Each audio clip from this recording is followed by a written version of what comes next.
Saya pernah pelihara sapi itu, kambing itu 150 saya pelihara sendiri. Kambing 150 Ustaz? Iya. Masya Allah Ustaz. Ya, itu caranya kita.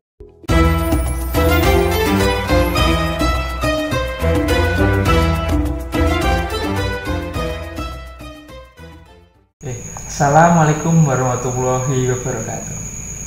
Kembali berjumpa pada serial tokoh di channel Madrasah Diniyah MTA Yogyakarta. Pada kali ini kita berkesempatan berkunjung ke rumah Ustadz Heri Endar, salah satu pengurus MTA Perwakilan Yogyakarta. Mari kita sapa sama-sama.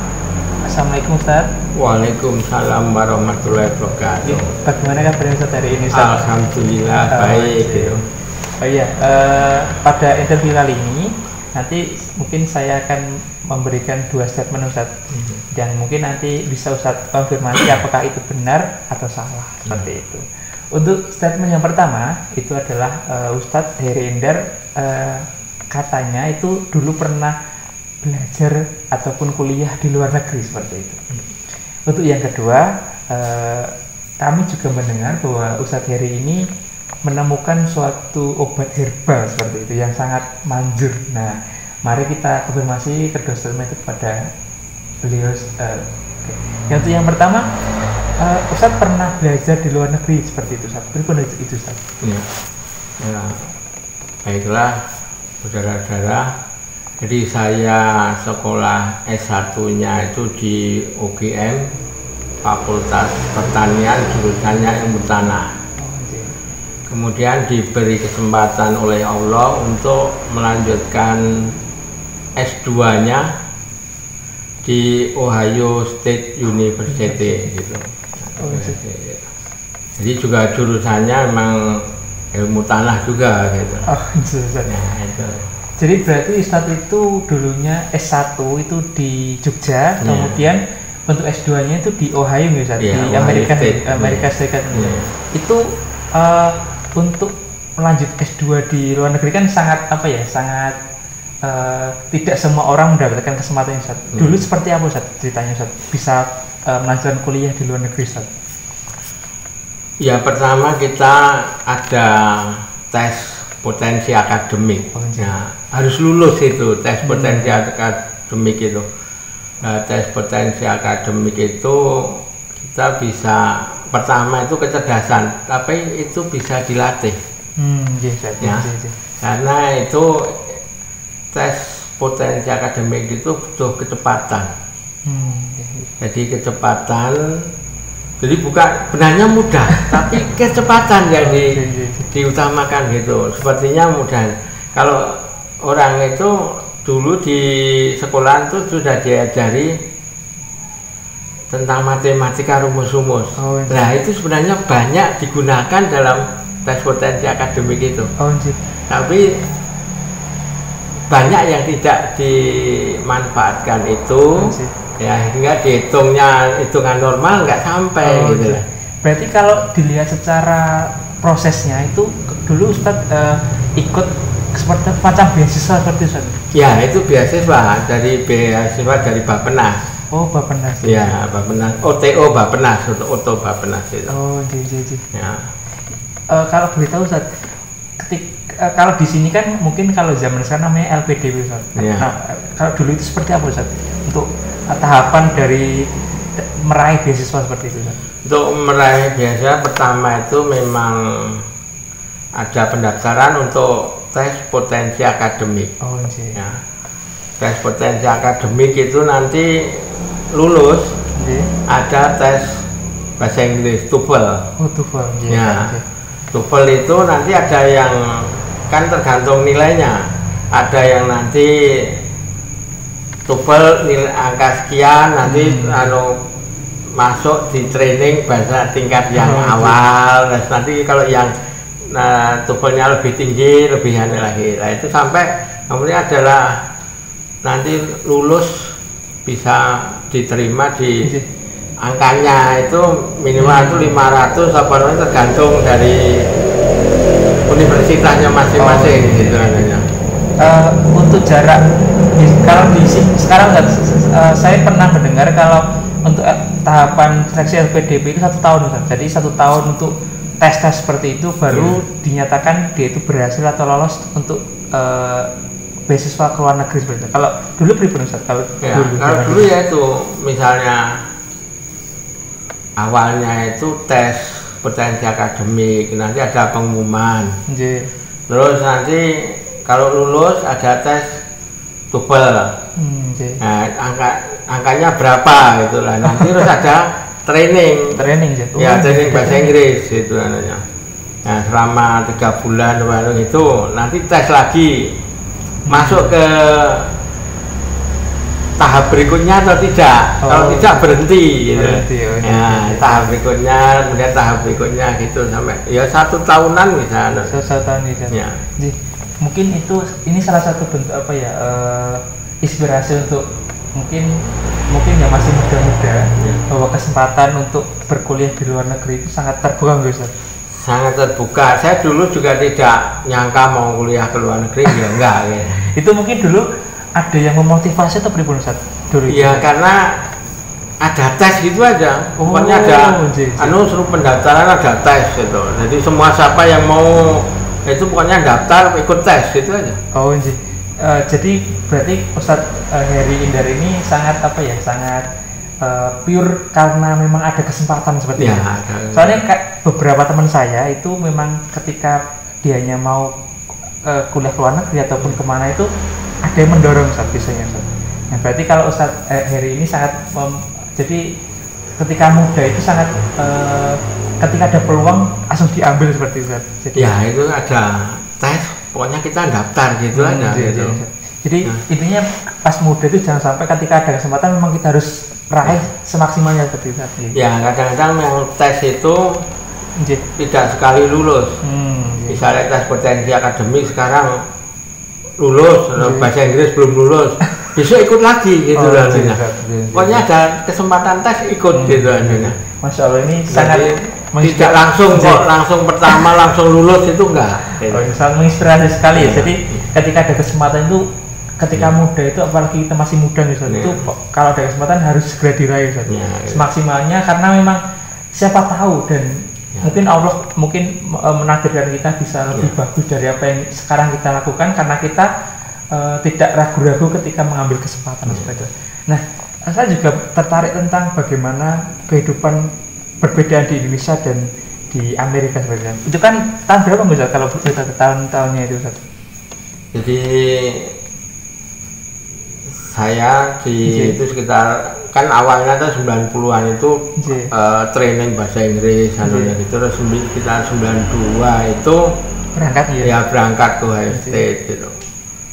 Jadi memang dari awalnya itu kita tuh tesnya berkali-kali. Di training nggak lulus, nanti di training tesnya belum lulus, nanti di sini ngambil lagi, ngambil ujian sendiri, bayar sendiri. Sudah angkanya naik, ikut lagi training lanjutnya gitu. Jadi terusan begitu kita. Jadi peningkatan bahasa Inggris itu ya karena saya dulu bahasa Inggrisnya ya mungkin pas-pasan gitu, jadinya trainingnya dari dasar saya gitu. Tapi kita ikuti, alhamdulillah bisa lulus. Berarti kalau dilihat secara tahun ya, berarti Ustadz Heri ini dari tahun 92 gitu, 92 sampai 95, 3 tahun gitu. 2 tahun lebih. 2 tahun lebih. Kalau dilihat secara itu mungkin gini Ustadz, perbedaan pendidikan di Indonesia dengan di Amerika seperti apa Ustadz? Kalau mungkin Ustadz kan pernah mengalami di Indonesia juga, kemudian di Amerika, seperti itu pripun Ustadz? Yang pertama kita tuh belajar di sana tuh kendala mesti bahasa. Walaupun di sini training ya, tapi sana bahasa. Karena apa ya? Satu, gurunya berbeda, dosennya itu berbeda-beda. Ngomongnya itu ada yang mulutnya dibuka, ada yang tidak. Jadi ada yang mulutnya dibuka itu biasanya yang daerah Amerika Tengah itu suaranya, tapi kalau yang dari utara itu suara dia ngomong kelihatan buka mulutnya sedikit tapi suaranya sudah keluar semua. Jadi kadang-kadang tidak jelas, maka kita harus istilahnya lebih rajin untuk membaca buku. Itu membaca buku. Padahal itu juga susah karena kita diberi buku bahasa Inggris semua tuh ya. Jadi kita harus banyak membaca, diulang-ulang gitu. Tapi memang kita harus belajar cepat karena kalau kita harus membaca secara normal itu waktunya nggak mengejar gitu. Ya, beda dengan di sini bukunya sedikit, lalu kita dengan buku yang sangat tebal, satu buku dari pelajaran itu kadang satu buku ada, ya tebalnya itu berapa itu banyak itu anaknya. Kalau gini Ustaz, kalau dilihat secara budaya nih Ustaz, kalau di Indonesia kan mungkin mayoritas, apalagi di Jogja gitu dulu jenengan ada di Jogja itu kebanyakan orang Islam seperti itu. Kemudian Ustaz belajar ataupun mendapatkan kesempatan belajar di Amerika itu bertemu dengan orang-orang yang mungkin non Islam seperti itu, dan ataupun Islam dengan pandangan berbeda dengan apa yang mungkin Ustaz dapatkan di Jogja seperti itu. Itu untuk menanggapi seperti itu bagaimana Ustaz? Jadi kalau kita beda ya, yang penting kita itu jangan kekeng, wah aku kudu ini, harus begini lah. Jadi dan mereka itu juga kalau sama-sama mahasiswa banyak yang toleransi, jadi sama, ya, gitu. Jadi karena di sana juga tidak semuanya dari orang lokal gitu loh, jadi banyak yang dari luar daerah situ gitu, jadi kehidupannya jadi sama, mereka juga rajin membaca buku gitu. Mereka menang karena bacanya lebih cepat gitu. Itu menang karena dia bisa membaca lebih cepat, jadi sudah bahasa tidak masalah. Kita awalnya memang bahasa, tapi lama kelamaan ya kita bisa terbiasa gitu. Tapi perlu waktu gitu loh. Nah, perlu waktu untuk kita menyesuaikan. Kalau kita nggak paham apa yang dijelaskan, gitu. Kemudian kita juga cari catatan dari orang Indonesia yang satu jurusan, catatan dulu mungkin tesnya gitu, apa arahnya kemana gitu loh, tes ujiannya gitu, ujian ini ujian mana sehingga kita bisa begini arahnya gitu, kita bisa. Kemudian untuk agama kita banyak orang Indonesia juga di sana, kita membuat kelompok orang Indonesia, persatuannya Permias itu. Kemudian juga kita mengadakan pengajian antara orang-orang Islam di sana gitu, orang Indonesia kita seminggu sekali itu ngaji bareng gitu. Ya kebetulan sana ya dijadikan pengurus saya ya. Jadi ngurus pengajian gitu. Tapi warga negara Indonesia semua yang itu. Ya kadang-kadang memang kita manggil ada orang dari Arab yang kuliah di sana, suruh ngisi gitu kan ya. Yang agama juga kuat gitu. Kemudian juga di masjidnya itu sana itu masjidnya hanya sedikit, kita harus gitu. Kemudian kalau Jumatan kadang-kadang di kampus itu kita ada ruangan, itu kita dari orang-orang yang Islam di sana minta untuk dijadikan tempat gitu, ya sholat Jumat gitu kan ya, itu. Tapi dibolehkan di kampus itu. Jadi berarti walaupun kalau mungkin kita melihat di berita-berita kalau di Amerika itu memang banyak orang mengatakan memang sangat antipati ataupun agak sedikit menolak keberadaan Islam itu, tapi tetap kenyataannya masih toleran Ustaz. Jadi memang itu kan tergantung orangnya. Gitu loh. Jadi kalau teman biasa itu kan nggak mungkin kan menolak gitu. Jadi biasa gitu, kita ngomong dengan teman, berangkat bersama, main praktek gitu. Kemudian dia juga ada asistennya, itu ya orang sana gitu loh. Kita nggak tahu ya, tanya dia membantu ya gitu, karena memang dia istilahnya asisten itu, ngambil asisten gitu loh, pekerjaan itu jadi digaji asisten gitu. Jadi kalau kita tuh tanya gitu bisa. Kemudian juga orang Indonesia ada yang jadi asisten bahasa Indonesia juga ada gitu. Yang misalnya ngambil mata kuliah bahasa Indonesia dia yang ada. Kemudian juga ada yang kalau kita kerja, mahasiswa yang dibolehkan kerja ada. kerja itu sananya part time namanya. Part time gitu. Ya part time itu jadi mau ngambil jam berapa itu bisa gitu loh. Kalau 1 jam 2 jam manunya dia tergantung kuliahnya gitu ngambil jam yang tidak ada. Tapi kebetulan ya saya yang diberi beasiswa itu nggak boleh untuk kerja yang itu gitu. Tapi ada yang boleh anunya gitu ngambil part time itu.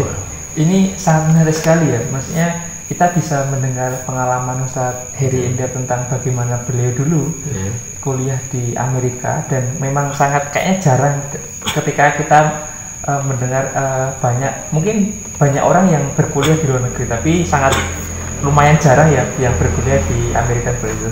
Mungkin kalau Ustadz untuk suka dukanya seperti apa Ustadz? Maksudnya kan dulu kan hitungannya kita masih muda, kemudian juga tuntutannya belum sebanyak yang mungkin sekarang udah berkeluarga seperti Ustadz. Itu suka dukanya ketika mungkin ada di lingkungan baru atau apalagi di negara yang jauh dari Indonesia seperti apa Ustadz?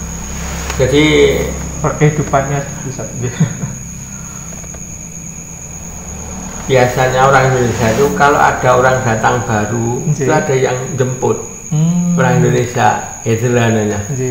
Jadi di sana kita perjalanan itu nanti jemput itu sebelum dapat tempat itu diajak bersama dengan warga negara Indonesia yang di sana gitu namanya.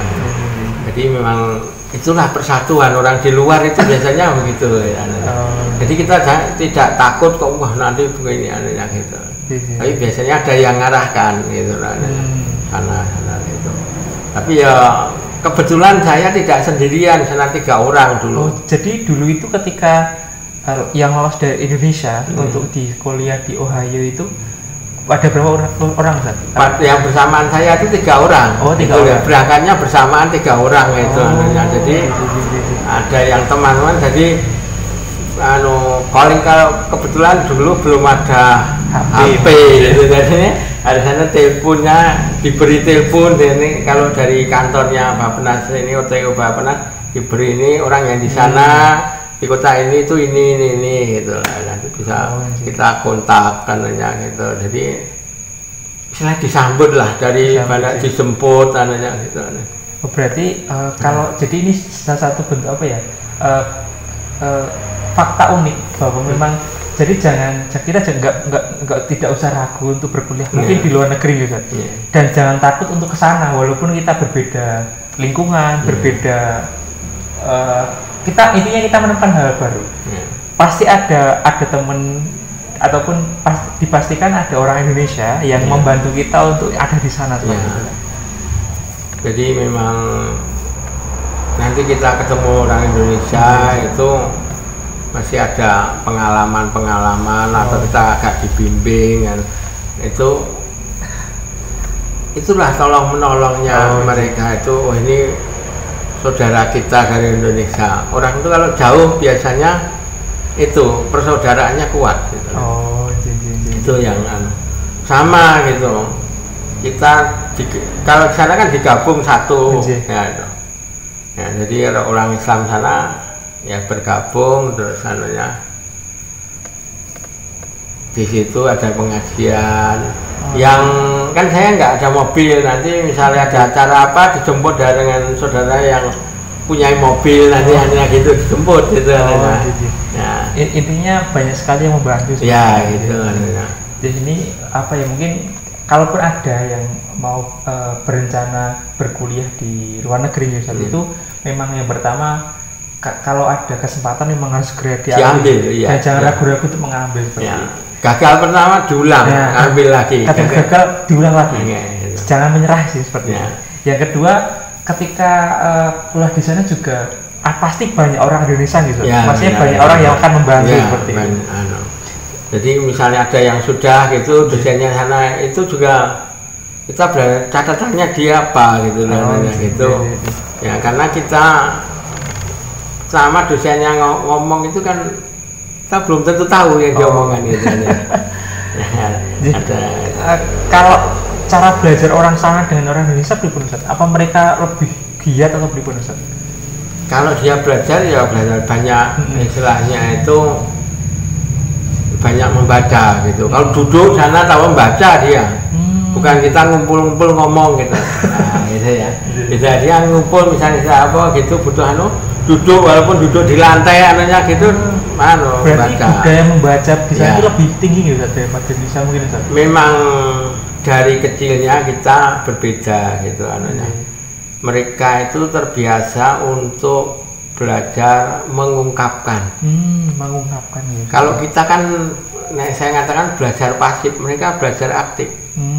Akhirnya gini, kalau belajar disuruh untuk apa yang bisa ditulis, apa yang bisa dikeluarkan itu dikeluarkan, apa yang bisa ngomongkan gitu lah. Itu kalau kita kan bahasanya bahasa pasif, dan ditompo dalam gitu, tapi tidak diungkapkan. Malu untuk mengungkapkan seperti itu. Ya, jadi banyak kalau sebenarnya pendidikan dari awal itu harusnya anak itu banyak untuk istilah mengungkapkan dalam bentuk tulisan apa omongan. Misalnya mudah aja, anak kecil SD itu tolong amati ibumu kalau masak air apa yang dikerjakan. Itu dia suruh ngamati gitu ya, terus nanti suruh cerita urutannya bagaimana gitu lah. Nah itu anunya. Berarti pendidikannya itu lebih ke bagaimana cara dia melihat di lingkungan ya, jadi itu, bukan kalau sekarang di Indonesia kan katanya terlalu hafalan seperti itu kan. Dia memang diarahkan itu jadi diarahkan untuk mengungkapkan. Maka bedanya di sini ujian ya hafalan. Ya, kita dibatasi minimal sekian. Ya, sekian kata apa sekian baris kalau di sana dibatasi maksimal sekian gitu. Nah, gitu. Jadi karena sudah terbiasa mengungkapkan kan nulis banyak untuk banyak bisa. Nah, tapi suruh untuk membatasi itu jadi yang ditulis intinya. Berarti kalau bisa disimpulkan di sana itu budaya literasi gitu. Ya, itu sangat tinggi daripada mungkin di Indonesia seperti itu. Ini salah satu bentuk inspirasi ke kita bahwa memang dari kecil itu memang budaya literasi untuk mengungkapkan ataupun menulis itu ditingkatkan ataupun membaca seperti itu. Nah itu jadi saya katakan ya belajar aktif itu, jadi aktif mengungkapkan itu anunya. Kalau kita kan pendidikannya enggak untuk aktif itu kurang gitu loh. Jadi maka mereka arahnya ya kerjasama. Kalau kita kan individual ditanya kamu ranking berapa gitu. Nah kalau sana enggak. Kemudian juga penilaiannya itu agak beda. Misalnya satu soal ini itu kita ditulis ini dinilai berapa 5 atau 6. Karena sana sempurnanya 10 ya misalnya kurang ya ditulis 8 apa min 2 min 1 gitu loh. Kekurangannya berapa gitu. Beda penilaiannya gitu. Jadi kalau kita ini dinilai 6 atau ini untuk maksimal kurang berapa gitu loh. Dianunya min gitu loh. Min 1 atau min 2, nek min 1 itu berarti 9 gitu. Jadi berarti itu lebih detail seperti itu. Ya, perbedaannya di situ gitu. Jadi memang ini salah satu inspirasi untuk kita. Jadi ketika memang belajar di luar negeri itu memang harus harus berani, harus gitu harus dapat mengungkapkan apa yang ada, entah membaca atau seperti itu. Nah, ini mungkin salah satu mungkin yang menyimak ini bisa jadi inspirasi ya ketika nanti punya impian ataupun punya cita-cita mau belajar di luar negeri. Soalnya memang kadang-kadang kita harus belajarnya itu memang tidak zona nyaman. Harus harus mengupgrade apa yang kita miliki seperti itu. Jadi nah untuk yang itu yang segmen pertama. Jadi kita membahas tambahin di majelis itu biasanya kalau dulu pada saya ngurus sebelum Ustadz ngisi, saya suruh maju untuk duduk di meja Ustadz itu saya suruh ngomong. Dulu begitu, nggak tahu sekarang kelihatannya nggak gitu lah. Ya yang ngurus saya gitu. Kenapa gitu? Karena dia kalau di bawah ngomong itu berani di atas itu biar ngomong berani gitu loh. Saya arahkan ditekankan ke situ gitu loh. Mengungkapkan ungkapan itu ada yang berani gitu, ada yang malah bingung nggak bisa mandek-mandek juga gitu. Bisa gitu. Jadi memang istilahnya itu harus dilatih gitu anaknya. Nah, maka saya suruh latihan, kamu ngisi ya, kamu ngisi nih, tapi dibatasi waktunya 10 menit atau anu gitu anaknya. Gitu. Tapi harus praktek di depan ngisi yang lain gitu anaknya. Itu anaknya. Berarti salah satu bentuk apa ya pendidikan yang penting yang mungkin Ustadz Heri bisa share di sini tentang bagaimana pendidikan cara mengungkapkan. Jadi dilatih dari awal, dilatih dari kecil, bagaimana anak itu bisa lebih berani, lebih ekspresif seperti itu gitu. Nah, kemudian juga kalau di pengajian, sebenarnya ngurusi TPA. TPA gitu. Ya. Maka saya sudah sejak dulu nganjurkan itu buat anak itu di misalnya sekarang zamannya HP, zamannya internet. Ya internet, zaman video dan anak-anak seneng itu direkam, itu lah direkam semua. Anak siapa yang anu itu direkam gitu. Nanti ditunjukkan tek gitu. Oh gitu, dia ditunjukkan gitu loh. Nanti seneng gitu loh. Kalau seneng besok akan meningkat gitu anunya. Gitu, makanya kan suruh buat ini salah satunya ini ya. Jadi memang harus anak ya sekarang itu karena zamannya itu zaman internet, zaman HP. Nah, itu harus aktif mereka itu lah, kita harus memberi fasilitas mereka, kita ambil gambarnya ya nanti ditunjukkan dia sudah hafal yang baik itu. Misalnya baru apa berapa itu besok ada tambahan lagi di sana lagi lah, itu dilihat seperti itu tapi hanya kalau hanya disuruh maju tok menang itu dia ngapalin ndredeg dia nggak tapi kalau dia dicontohnya ada gambar gitu besok ada menarik visual, ya menarik ya itu dia tertarik, apalagi nanti sudah baik diupload neng YouTube ya mereka neng di itu duduh neng bapaknya apa saudaranya gitu. Wah ini ya begitu loh anaknya. Jadi ini salah satu bentuk apa ya pendapat ataupun pandangan Ustadz Heri tentang bagaimana pembelajaran yang seharusnya memang harus dia pertama harus berbentuk visual, maksudnya bisa dilihat. Jadi timbul rasa menarik seperti itu. Nah, karena tertarik itu dan akhirnya anak itu mudah untuk belajar sebenarnya. Nah maka itu saya katakan sejak dulu anak itu kalau ngaji itu dibuat ngapalkan itu lagu lagu yang baik sudah semua itu lagu, nanti lagunya sama nggak apa-apa, suruh seperti kur tapi baca karena anak-anaknya gitu lagu yang baik bagi dia dan nah itu nanti dia lebih cepat hafal daripada hanya membaca dasar ini, karena kalau dilakukan itu ada keindahan keindahan itu otak kanannya berjalan. Nah, itu. Mungkin itu untuk yang statement pertama gitu. Jadi Ustadz Heri ini pernah belajar di Ohio State University dan ini menjadi inspirasi kita bahwa ketika muda itu memang kita harus ambil kesempatan seperti ini. Untuk yang kedua Ustadz, jadi kemarin juga ada yang menceritakan bahwa Ustadz itu juga menemukan ramuan herbal seperti itu. Itu mungkin bisa diceritakan itu berikut Ustadz. Ya, jadi memang saya dengan teman-teman itu dulu ya teman dari pengajian lain, jadi teman-teman itu saya ditanam, kamu bisa buat enggak untuk ternak gitu dengan untuk pupuk gitu dari pokoknya yang organik. Saya enggak mikir bisa, itu aja. Bisa. Baru saya belajar. Jadi bukan kok wah piye ya gitu, bukan, tapi saya langsung bisa, saya pelajari, saya kumpulkan data, oh apa yang harus kemudian juga tanya gitu. Untuk untuk pembuatan pupuk itu berapa lama nggak? Maksudnya dari proses menemukan ide kemudian proses penelitiannya itu berapa lama? Yang dilihat secara teknisnya seperti itu. Yang pertama itu saya untuk ternak dulu. Jadi ternak arahnya kan ada yang wah saya nggak bisa ternak, loh kenapa? Bau.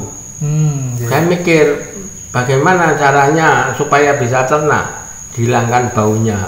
Kalau dulu baru ada E4 gitu, itu baru EM4. EM4 sih. Ya, EM4 itu belum ada yang lain. Sekarang sudah banyak sekali macamnya. Ya, saya harus membuat itu ya supaya nggak bau, supaya bisa Laku seperti itu. dia bisa ternak. Oh, bisa ternak. Nah, kalau bau kan diprotes tetangga gitu. Berarti itu obatnya itu untuk mungkin ayam seperti itu gitu? Ya untuk ayam bisa, untuk sapi bisa, untuk kambing bisa, bebek. Jadi kalau untuk sapi ya dia lebih gemuk, lebih padat, dagingnya lebih baik. Untuk kambing juga dagingnya lebih baik. Untuk ayam pun, ayam yang itu broiler kalau dipakai ini itu nanti nggak kelihatan lemaknya itu. Jadi kelihatan seperti ayam Jawa gitu, ayam kampung gitu lah. Arahnya ke situ. Oh, gitu. jadi berarti lebih baik. Gitu. Namanya apa Ustaz? Namanya? Kalau saya BioSM. BioSM sih. Iya. Jadi Ustaz menemukan suatu obat ya. Ya, itu bentuknya obat apa Ustaz? Ya istilahnya itu seperti probiotik. Ya. Untuk bisa dipakai juga untuk fermentasi. Pakan itu fermentasi. Saya pernah pelihara sapi itu, kambing itu 150 saya pelihara sendiri. Kambing 150 Iya. Ustaz? Iya. Masya Allah Ustaz. Ya itu caranya kita ya buat pakan, difermentasi berapa drum pas waktu longgar itu, kita buat pakan banyak. Itu habis itu dekatkan ke kandang, nanti kita makaninya itu seperti makannya ayam itu untuk kambing itu. Nah itu jauh lebih enak daripada kalau orang sekarang pelihara 5 panu itu sudah susah karena cari rumput.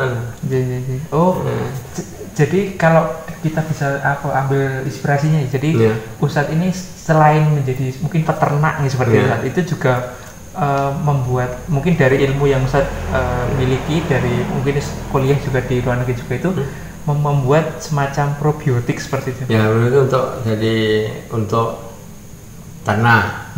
Kemudian juga untuk tanaman. Oh, tanaman juga ya. Tanaman itu yang saya mikirnya gini, di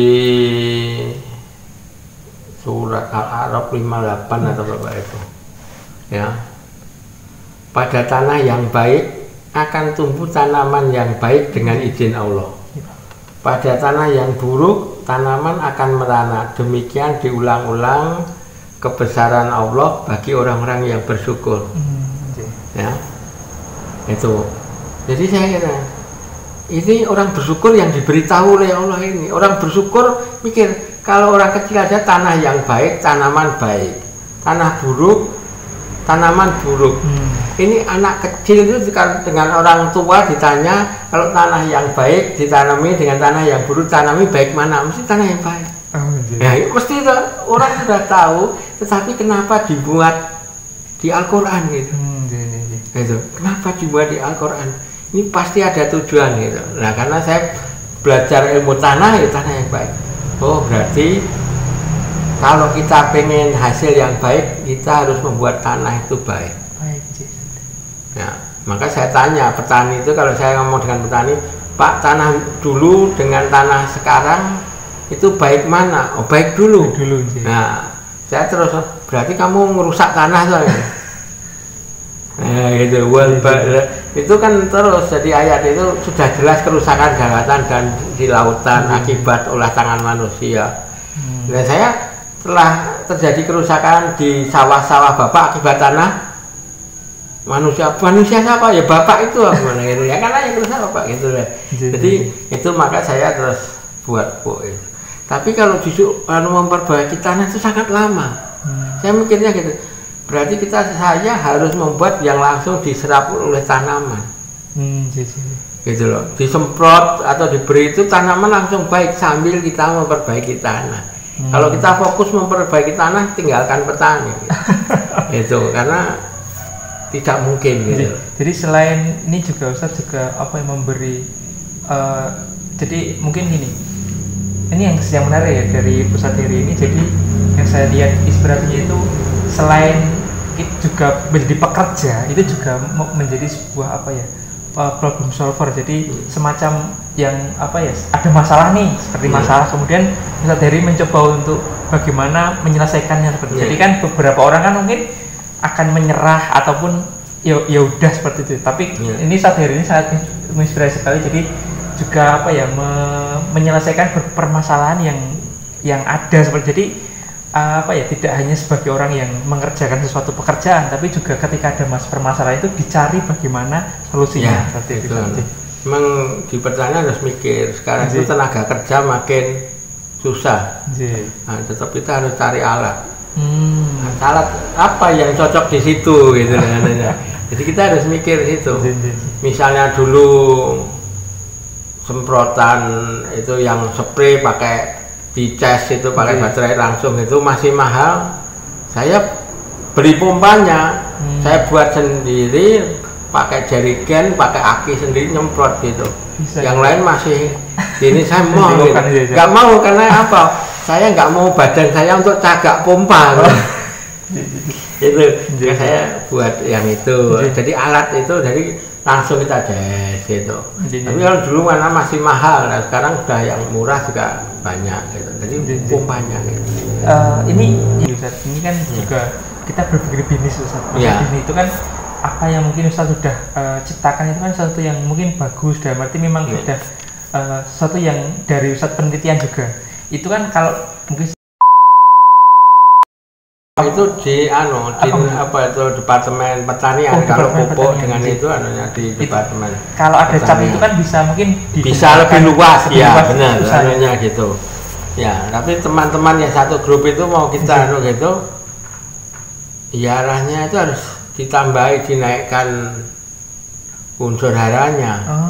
Unsur haranya kalau istilahnya itu yang murni organik saya belum bisa anunya gitu.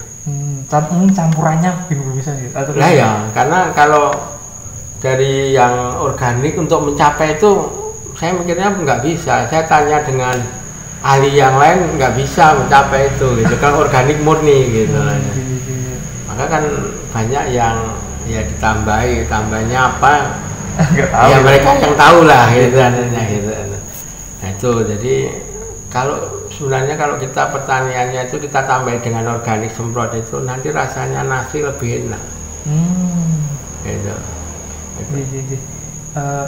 Karena Ustaz, kalaupun ada mungkin dari pemirsa itu yang menginginkan itu mungkin langsung bisa menghubungi jenengan atau Ustaz? Biasanya gitu. Saya menghubungi saya yang kenal gitu. Nanti karena saya kirim pandemi ini banyak saya ngirim misalnya. Jadi malah gitu. Iya. Mungkin gini untuk mungkin ada yang melihat ini dan pemirsa dari channel Mazda Dinianto ya. Nanti kalaupun menginginkan antibiotik ya untuk apa itu namanya ternak, ada pembuat pupuk, ada pupuk organik. Kemudian satu lagi untuk manusia. Nah, kita ada kerjasama dengan teman-teman, ada yang ahli itu, kita dapat ketemu yang ahli itu, kita diberi itu probiotik itu. Itu probiotik yang untuk manusia. Itu ya macam-macam, tidak hanya satu macam itu. Ada yang untuk kesehatan, ada yang untuk kecerdasan anak. Jadi kesehatan dan kecerdasan anak itu sampai anak umur 15 itu anunya. Itu ada gitu anunya arahnya. Berarti sangat komplit, ada yang untuk hewan, kemudian ada yang untuk tumbuhan dan untuk manusia seperti itu. Masya Allah, ini sangat penemuan-penemuan yang mungkin apa ya, walaupun mungkin Ustaz mungkin secara usia mungkin udah tua tapi tetap produktif untuk menemukan seperti itu. Ya kita memang harus coba kita mikirin sih. Saya ya masuk ke sawah, tapi kalau yang berat ya orang nanti yang ini masalah ini masalahnya apa gitu cari anunya gitu. Jadi kita harus mencari solusi anunya gitu. Ya kalau sekarang kan ya kebetulan kalau di Bantul ini tanahnya sempit-sempit. Itu anunya. Ya, tapi kalau mau dengan alat yang sudah ada yang besar anunya gitu banyak yang nggak bisa anunya gitu. Itu jadi sekarang banyak alat yang sudah banyak itu, tapi memang kadang-kadang kita karena tanahnya sempit-sempit itu yang jadi jadi masalah. Ya, yang penting kita harus bagaimana untuk memecahkan masalah itu. Nah, dan saya nganggap petani itu dia mempunyai pengalaman. Saya kalah pengalaman dengan dia. Maka saya sering tanya gitu, oh, ini pripun jenengan, lho tujuannya nopo niku lah gitu. Jadi cari tujuannya, saya sering ngomong gitu. Ya, terus ya saya Pak nek nanti buat bibit ya mau nanam itu gini cara gini, jadi masukkan gitu, tambah ini loh. Kalau ditanya yang lain misalnya dia lakukan apa, nggak usah banyak jawab pada pokoknya nanti rayaan mas. Itu banyak. Berarti ini sangat menginspirasi sekali ya. Jadi kalau mungkin ada istilahnya itu long life education. Jadi belajar sepanjang hidup seperti itu. Jadi walaupun mungkin kita udah sibuk bekerja ataupun mungkin secara umur udah lumayan tua, tapi pendidikan ataupun cara berpikir untuk selalu belajar itu sangat harus tetap diteruskan gitu. Ya, memang saya gini sudah sejak dulu kalau kita nyecater motor, ya jangan hanya digas tok, war, mau pengen nggak akan sampai di mana-mana. Tapi kalau masukkan ke ini motor di starter yang bukan matic ya, masukkan gigi 1 jalan. Nanti akan masuk gigi 2, gigi 3, gigi 4. Tapi gigi 1 itu mesti susah, berat gitu loh. Jadi tapi harus masuk. Kalau nggak dimasukkan, nggak sampai di mana-mana. Jadi orang kalau kita niat rencana begini mateng, tapi nggak melangkah. Ya hanya catatan tok. Itu maka saya sering ngejar ya sejak dulu ya langkah ini udah. Maka saya kalau misalnya panitia ya pembuatan panitia, kamu tugas ini kamu jalan nah, gitu beri kepercayaan. Kok nek ada masalah tanya saya gitu. Bukan harus ini enggak saya tugasnya kamu ini dah kerjakan. Ya, saya istilahnya kita beri kepercayaan, gitu, mampu gitu lah, itu hanya mampu dia, gitu. Nah nanti kalau misalnya ada masalah kan dia tanyanya ke siapa, soalnya kan ada gitu. Nah itu arahnya itu, jadi bukan harus istilahnya itu. Beda dengan pendidikan dulu, kalau misalnya sekolah nggak ada masalah tutup tangannya gitu nggak apa-apa. Sekarang dimarahi aja dilaporkan. Nah kan halus. Nah, maka kita harus menyesuaikan bagaimana untuk mendidik. Nah sekarang jarang, kalau saya mengatakan guru itu banyak mengajar dong. Karena kalau mau mendidik ini anak-anak dididik betul gitu, nanti nggak senang dilapor gitu. Dia lapor orang tuanya nggak tahu, lapor ke polisi. Jadi masalah. Ini sing jadi masalah sebenarnya sekarang. Jadi mendidik itu lebih ke karakter gitu. Lebih ke bagaimana perilaku. Kalau mengajarkan cuma mungkin pelajaran biasa aja. Tapi untuk mendidik itu yang agak lumayan sulit. Memang harus diterapkan walaupun. Tapi sistem sekarang itu memang agak riskan, ketika nanti agak keras itu itu jadi memang itu perlu dari pemikir-pemikir yang di situ. Maka kan sekarang kelihatannya ada mau dibuat undang-undang untuk melindungi guru ya karena guru dilaporkan terus nanti ditahan di polisi apa nanti disidang gitu kan. Terus yang lain dia nakal, biarkan aja dia nakal. Itu saya ngajar dah. Kalau saya keras dengan dia, nanti dianggap. Itu. Jadi memang mungkin perubahan sistem pendidikan sekarang ini memang, dan apalagi dengan zaman yang berubah, Ustaz. Jadi kecenderungan untuk anak itu lebih dibebaskan itu kan. Tetapi memang ada buruknya, ada baiknya. Jadi mungkin baiknya mereka bisa mengeksplor lebih jauh. Itu kalau yang pintar. Nah dulu guyonannya CBSA, cara belajar siswa aktif. Nah itu dari yang nemukan. Tapi kalau di sini cah bodoh saya akeh. Gitu lihatnya gitu. Kenapa? Kalau yang pinter dia itu berkembang. Tapi yang tidak nggak tahu apa-apa. Dia pulang di rumah tanya orang tuanya nggak tahu gimana itu. Orang tuanya tanya gimana, orang tuanya nggak pendidikan itu. Orang yang pinter aja, misalnya profesor gitu, ditanya anaknya belum tentu tahu gitu. Itu loh, itu anunya. Salah satu bentuk apa ya? Seharusnya zaman itu bisa kita bisa mengikuti sebenarnya, tapi tidak sebebas apa yang zaman sekarang lakukan. Jadi perlu ada batasan seperti itu. Jadi lebih bijak dalam menilai sesuatu seperti itu. Apalagi ini zaman pandemi. Nggak boleh sekolah, tapi dia istilahnya dolanan bebas gitu. Nah itu yang jadi masalah itu. Jadi, mungkin itu nih, jadi sangat luar biasa ya, jadi inspirasi yang dapat kita ambil dari Ustadz Heri ini. Jadi banyak sekali hal yang bisa kita lakukan. Yang pertama mungkin dari awalnya kita harus berani melangkah, harus berani kita mengambil sikap ataupun ada tantangan ketika kita masih muda ya, masih muda ya, kita harus lebih sigap dan lebih berani untuk mengambil tantangan seperti itu. Yang terbukti saat hari ini mungkin dapat berkuliah di luar negeri seperti itu. Itu karena memang keberanian Ustaz untuk mencoba, untuk mungkin ada tantangan diambil seperti itu. Yang kedua tentang long life education, tentang bagaimana kita belajar sepanjang hidup. Mungkin melihat Ustaz Heri ini udah tua, tetapi semangatnya untuk menemukan sesuatu, untuk mengubah sesuatu dengan pola pikir bahwa segala sesuatu harus diselesaikan, harus dicarikan solusi, itu sangat menginspirasi. Jadi kadang-kadang kalau kita udah masuk di suatu bentuk kehidupan yang monoton atau mungkin udah berkeluarga, itu ya udah kerja aja. Tapi ada inspirasi yang dapat kita ambil dari Ustadz Heri ini bahwa memang ketika ada permasalahan ya kita berusaha untuk menyelesaikan, walaupun kita udah umurnya udah lebih tinggi seperti itu.